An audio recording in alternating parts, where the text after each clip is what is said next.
Hey guys, Justin from Cooking with Coit here. Today I'm gonna teach you how to make this amazing vegetarian chili. It's hearty, it's healthy, and it's so delicious. You are gonna love it. Let's get started. So the first thing we're gonna do is chop up all of these vegetables. We've got a red onion, we've got bell pepper, carrots, celery, and we've got some garlic. So we don't have to be too precious about how we cut these. We just wanna dice them up nice and small. You think you know how to cut an onion until somebody films you doing it, and then you completely lose your mind, so that's exactly what's happening to me right now. There we go. We're gonna dump these into this bowl here. Next up, we're gonna chop up the bell pepper. Okay, I like to use this little knife, and I'd like to first cut out the stem. There we go, remove the stem. Then I take a big knife, cut it right down the middle. Back to the little knife, and I cut this white part out of here. Just like that, and I'm gonna take the seeds with it, and then I give it a little tap here. That kind of helps the other seeds come out. All right, and now we're just gonna dice it up just like we did the onion. I am always using the leading edge of my knuckle, as you guys know, to make sure that we are cutting very safely. Not gonna lose any fingertips today. These bell peppers are gonna go in with the onions. I love the smell of fresh bell pepper. Now we're gonna chop up the carrots and celery. So I'm just cutting it down the middle, and then I'm going to cut them into little half moon shapes. We're gonna toss these in with the rest of the veggies. All right, we're on to the celery. Toss them in the bowl.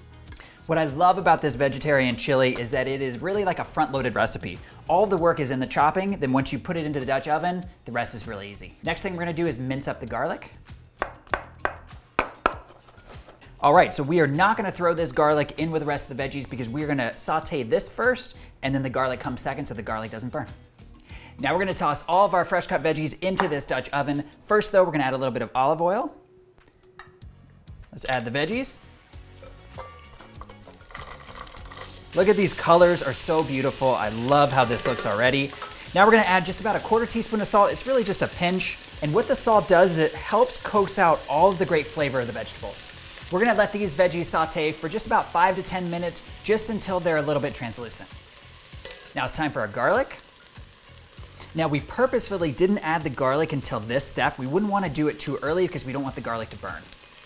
All right, we're gonna let that saute for about 30 seconds just to let the garlic become fragrant. Now it is time for the spices, and this is the hero of the hour. This is chili powder. We're gonna do 2 tablespoons of chili powder. God, tablespoon is a lot. Here we go, but you gotta have a lot of chili powder in a chili because that's why it's chili. Next spice on our list is the cumin. We're gonna do 2 teaspoons of that. There we go, 2 teaspoons. There's 1, done, 2 teaspoons. All right, we're gonna do 2 teaspoons of paprika. Okay, there's 1. Now we're gonna do 1 teaspoon of oregano. There we go. Oh, I love oregano. We wanna let this saute all together, get all of those flavors really working together for about a minute. We haven't even put the beans in yet, and it already smells incredible. Look at that deep brown that's developing. Beautiful. Next thing we're gonna do is add this giant 28-ounce can of tomatoes. These are diced tomatoes, and stir everything around. And I kind of just wanna do that so that the spices aren't gonna start to burn while I do the next step, which is going to be washing the beans. So follow me to the left here. We've got 2 cans of black beans. We've got 1 can of pinto beans. And we're just gonna put them in the strainer here. So one little trick to get the last bit out, throw a little water in there, swirl it around, and dump it in there. There we go. We're gonna wash them anyway, so it doesn't matter. Let's do another can of black beans. Now, 1 can of pinto beans. There we go. We're just gonna give these a little rinse. Here we go, a little plate. And then we're gonna dump the beans into our Dutch oven. Let me give this a little stir. And then we're gonna add our veggie broth. We're doing 2 cups of veggie broth. All right, almost there, perfect, here we go. Okay, give it a little mix. Looking really, really good. Last step, of course, the bay leaf.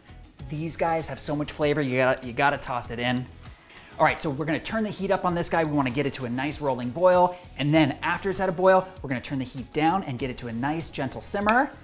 Cover it, let it sit for 30 minutes while all the flavors cook together. It's gonna be awesome, I can't wait to try it. So we've just taken the chili off the heat. Let's see how it looks. Here we go. Woo! Oh my gosh, look at this. Now we need to get this bay leaf out of here. We don't want to eat the bay leaf. That's not going to taste good. So let me just fish it out without burning my hand. Okay, here, taking it out. gone. Now, next thing we're gonna do is we're gonna take 2 cups of this veggie chili, we're gonna put it in this blender, and we're gonna pulse it a little bit. And the point of doing that is because we wanna make a nice kind of chunky chili that doesn't look very soupy. If you don't do that, it looks kind of soupy now. So, 2 cups, here we go. Scoop it out. Don't forget the top, or else we'd make a big mess. Here we go. Let's just do a couple pulses. Again, we wanna leave it a little chunky, but just smooth it out just a little bit. There we go. Okay, let's see. Let's see how we did. Yes, that's perfect. Okay, now take a look at that. That is the texture we are looking for. So now we're gonna take what's blended in here, we're gonna add it back to our pot. We're gonna mix these 2 blended chilies and then the whole chili together. Now I love a chunky chili. I never want this like smoothie, soupy stuff, so this is the perfect texture to me. All right, so we've got 2 things left. We're gonna add this cilantro. So I'm just gonna tear some of these leaves up. Let's just rough chop this cilantro a little bit. We're also gonna add the juice of 1 lime. Oh, good trick. We want the lime to release all the juices really easily because I'm gonna hand squeeze it in. So I'm just gonna roll it out a little bit, just like this. Okay, there we go. Much squishier now. All right, so I'm taking roughly 2 tablespoons of the cilantro. I'm gonna save a little bit for my additional garnish that I'm gonna put in the bowl. Here's our lime, here's a squeeze. Good thing we rolled it, it's super easy to squeeze now. All right, so all this needs is really like a half a teaspoon of salt. There we go, maybe a little bit more, just a pinch. Okay, it's ready for plating. All right, I can't wait to get into this. Here we go. Okay, we're gonna add just a little bit more cilantro right on the top here for the garnish. And last but not least, the most important thing with chili, you gotta have your sour cream. We're gonna do 1 dollop, a healthy dollop, because I mean, sour cream is so good. 1 healthy dollop right on the side. Maybe a little more. A little more. Whoa, oh my gosh, flying in. So this is my chili technique. I am going to swirl just a little bit of the sour cream amongst the rest of the chili. Look at that color. And here we go. You can see what's happening on my face. This vegetarian chili is hearty and it's healthy and it is perfect. You are gonna love this recipe. I hope you give it a try. If you enjoyed this recipe and you wanna see more, hit that like button and subscribe, and I'll see you next time.